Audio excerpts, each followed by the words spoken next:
de onde sae todo e por onde se perde só. Para onde vai e porque desaparece ao final. Recuperar.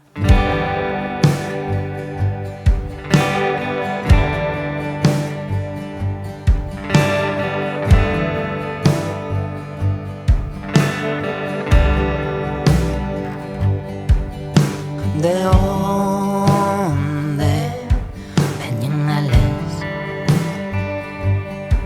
e que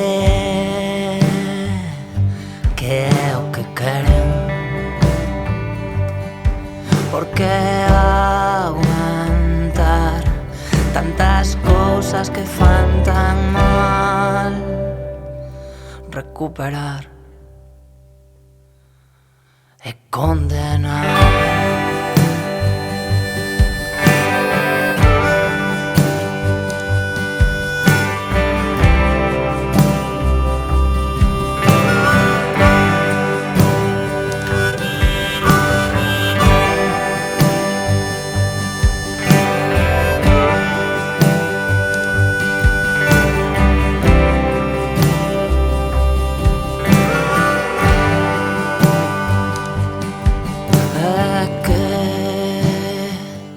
Se sabe de él,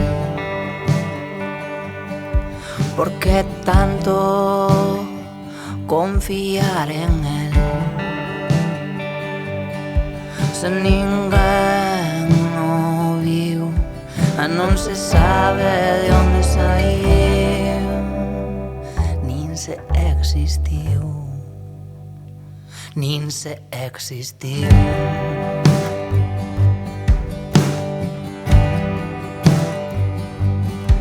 Quero preguntar